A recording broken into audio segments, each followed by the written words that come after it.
Janie smoothed the silk of her dress over her hips, eyeing her reflection in the mirror of the hotel suite. The room was as exquisite as always. Marble floors, a chandelier casting a golden glow, a bed so luxurious it promised to swallow her whole. Everything was perfect, except for the hollow ache in her chest. Tom was in the shower. He had arrived only an hour ago, flashing that same unreadable smile before pulling her into his arms, kissing her until she forgot every moment she had spent waiting for him. 3 months. This time, it had been 3 months since their last night together. She told herself she was used to it by now, that she understood. She traced the rim of her wine glass, staring at the city skyline beyond the window. The life she lived in between these stolen nights with Tom felt like someone else's. In those months apart, she was merely existing, going to work, filling her days with distractions, making excuses when friends asked why she never had a steady man. And yet the moment Tom called, she dropped everything. She always did.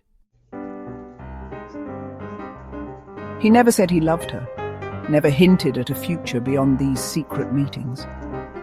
When she asked, he would tilt her chin up with that dominant, unwavering control and tell her that this was all he could give her. The bathroom door swung open, releasing a cloud of steam. Tom walked out, towel slung low on his hips, eyes dark and knowing as he looked at her. He told her to come to him. She obeyed, just as she always did. 3 weeks later, Janie sat alone in a dimly lit bar, nursing a drink she'd barely touched. She was not even sure why she was there. Maybe because the silence of her flat had started feeling suffocating. Maybe because she was tired of waiting.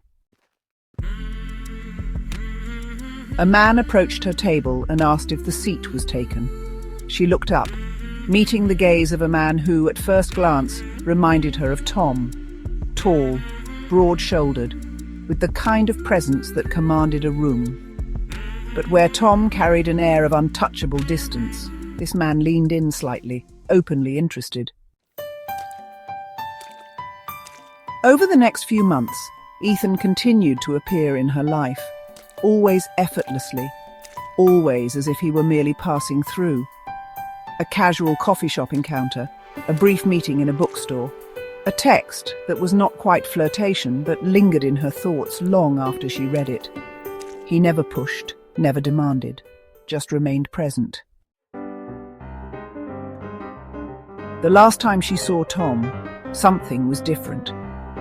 He was rougher with her, his grip tighter, his kisses edged with something dangerously close to desperation. She whispered his name, expecting the usual calm control. Instead, he warned her not to let Ethan fool her. For the first time, Janie wondered if Tom was afraid of losing her,